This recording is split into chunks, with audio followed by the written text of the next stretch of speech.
वहीं यूपी में आईएसआई से जुड़े हुए विकास ने कई बड़े खुलासे किए हैं। आईएसआई की नेहा से सोशल मीडिया पर विकास जुड़ा हुआ था। नेहा ने खुद को BHEL यानी कि भेल का कर्मचारी बताया था। सरकारी कंपनी है ये और लूडो ऐप पर दोनों की बातचीत होती थी और आईएसआई की जासूसी के आरोप में विकास गिरफ्तार हुआ है।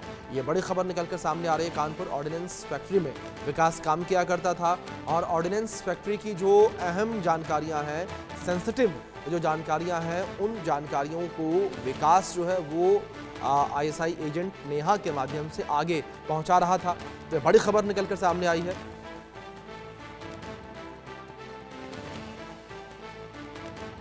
पाकिस्तान की खुफिया एजेंसी आईएसआई ने देश की फर्स्ट लाइन ऑफ डिफेंस पर अब नजर गड़ाई है। जी हां, देश की ऑर्डिनेंस फैक्ट्री से जाने वाले असलहे, गोला बारूद और देश की डिफेंस एस्टैब्लिशमेंट से जुड़ी हुई जानकारियों पर आईएसआई ने नजर गड़ाई है। पहले यूपी के फिरोजाबाद की ऑर्डिनेंस फैक्ट्री में रविंद्र को आईएसआई एजेंट बदले हुए नाम के साथ यानी नेहा शर्मा के नाम के साथ पहले हनी ट्रैप करती है और फिर उसे तैयार करती है देश के साथ गद्दारी करने के लिए। वहां बन रहे गगनयान से जुड़ी तमाम जानकारियां रविंद्र आईएसआई को सौंप देता है, जिसकी जानकारी देश की खुफिया एजेंसियों को होती है और फिर ATS यूपी के साथ मिलकर यह ऑपरेशन कामयाब होता है और रविंद्र की गिरफ्तारी के साथ ही कई सारी जानकारियां सामने आती हैं। अब देश की दूसरी ऑर्डिनेंस फैक्ट्री और वो भी उत्तर प्रदेश में यानी कानपुर में विकास कुमार विकास जो जूनियर वर्क्स डिपार्टमेंट में काम करता था और जूनियर वर्क्स मैनेजर था, और आप समझिए कि उसे भी इसी तरह नेहा शर्मा के नाम से ही एक आईएसआई एजेंट ने हनी ट्रैप किया और उसने तमाम स्टैब्लिशमेंट से जुड़ी हुई जानकारी, तमाम डिस्पैच ऑर्डर्स, तमाम ऑर्डिनेंस फैक्ट्री से जुड़ी हुई सोफिस्टिकेटेड मशीनरी से जुड़ी हुई वीडियो और फोटोग्राफ्स आईएसआई को सौंप दी है।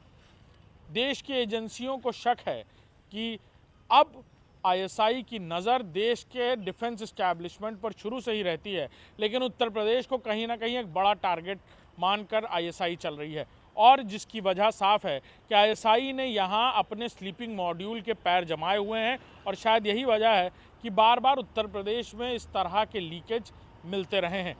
और अब देश की अलग अलग एजेंसीज उत्तर प्रदेश में और साथ ही देश की अलग अलग ऑर्डिनेंस फैक्ट्री में ये जांच कर रही है कि कहीं कोई और तो नहीं जो देश के साथ गद्दारी कर रहा है, किसी तरह हनी ट्रैप का शिकार होकर या फिर पैसे और ऐशो आराम की किसी दुनिया में जिंदगी बिताने के नाम पर। अब इस पूरे मामले को लेकर अलग अलग ऑर्डिनेंस फैक्ट्रीज में एक इंटरनल ऑडिट शुरू हुआ है और देश की एजेंसीज इस बारे में जानकारियां हासिल कर रही हैं। साथ ही नेहा शर्मा के बारे में भी जानकारी हासिल की जा रही है। खुफिया सूत्रों के मुताबिक ये जानकारी मिली है कि नेहा शर्मा नाम की आईएसआई एजेंट बाकायदा हनी ट्रैप के लिए इस्तेमाल पहले भी की जा चुकी है और कई जगह आर्मी इस्टेब्लिशमेंट और कई सैनिकों को भी इस तरह हनी ट्रैप करने की साजिश रची गई है। पूर्व में भी BSF और अलग अलग आर्मी और पैरामिलिट्री फोर्सेस के जवानों को भी इसी तरह हनी ट्रैप के प्रयास किए जा चुके हैं और हनी ट्रैप का ये फॉर्मूला अब आईएसआई लगातार देश की फ्रंट लाइन ऑफ डिफेंस पर भी इस्तेमाल करता नजर आ रहा है। कैमरामैन अरशद के साथ अभिषेक सिंह, इंडिया न्यूज़, लखनऊ। तो आप हमारे सहयोगी अभिषेक सिंह की खास रिपोर्ट देख रहे थे, तो वहीं हमारे सहयोगी अभिषेक सिंह लाइव जुड़े हैं। अभिषेक, पूरे मामले को लेकर बात की जाए तो क्या क्या राज अभी तक विकास ने उगले हैं?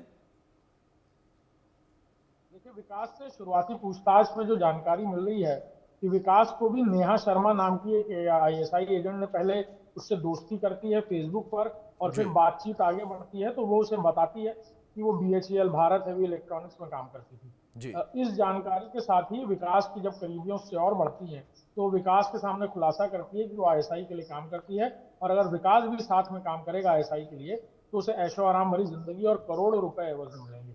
लिहाजा विकास इसके लिए तैयार हो जाता है। विकास को इस कदर ब्रेन वॉश करती है कि विकास एक एक जानकारी, वहां आने जाने वाले लोग, स्टैब्लिशमेंट से जुड़ी हुई जानकारी, ऑर्डिनेंस फैक्ट्री की डिस्पैच ऑर्डर्स, गोला बारूद से जुड़ी हुई जानकारी, अटेंडेंस रजिस्टर की फोटोग्राफ्स, वहां की मशीनरी इक्विपमेंट से जुड़ी हुई जानकारियां और उनके बाकायदा वीडियो, फोटो और लाइव लोकेशन तक शेयर करता था। और इसको शेयर करने के लिए विकास एक लूडो ऐप का सहारा लेता था। इस लूडो ऐप के जरिए चैट बॉक्स में जाकर वो सारी डिटेल्स आईएसआई के हैंडलर्स को भेजता था। और धीरे धीरे जब ये बातें और आगे बढ़ने लगी तो विकास की शुरुआती पूछताछ में ये भी निकलकर सामने आया है कि वो उसे एक सेकंड लाइन बनाने को कह रही थी। जैसा कि रविंद्र से भी पूछताछ के बाद पता चला, हर ऑर्डिनेंस फैक्ट्री में आईएसआई ये कोशिश कर रही थी कि वहां जिसको उसने हनी ट्रैप किया है उसके अलावा कोई और भी उसके साथ इस पूरी साजिश में शामिल रहे, ताकि अगर जो की मेंबर है वो पकड़ा जाता है या जो हनी ट्रैप्ड है वो पकड़ा जाता है तो दूसरा व्यक्ति उसे ये जानकारियां आगे भी देता रहे। लिहाजा अब इस बारे में बहुत गहन जांच चल रही है कि विकास और रविंद्र अकेले ही थे या फिर इनके साथ कोई और भी उन ऑर्डिनेंस फैक्ट्री में इस हनी ट्रैप का या लालच का शिकार होकर ये जानकारियां आगे भेज रहा था जिसके एवज में इन्हें पैसे मिल रहे थे। साथ ही साथ आईएसआई के स्लीपिंग मॉड्यूल और इन सारी बातों को लेकर भी इंटरनल जांच चल रही है। देश में जो एजेंसीज हैं वो जांच कर रही हैं कि आखिर आईएसआई के तार उत्तर प्रदेश में कहां कहां तक हैं, कौन लोग थे जो इन्हें ग्राउंड पर मदद कर रहे थे और कौन लोग थे जिन्होंने निशानदेही की कि इन लोगों को आसानी से हनी ट्रैप किया जा सकता है, जिसके बाद ऑर्डिनेंस फैक्ट्री में इन्हीं लोगों को हनी ट्रैप किया गया। जी बिल्कुल अभिषेक, तमाम बातें जो है निकलकर सामने आ रही हैं, जांच के भी कई एंगल निकलकर सामने आ रहे हैं। हम देखना दिलचस्प होगा कि क्या कुछ जांच के बाद निकलकर सामने आता है। फिलहाल बहुत शुक्रिया आपका जुड़ने के लिए और तमाम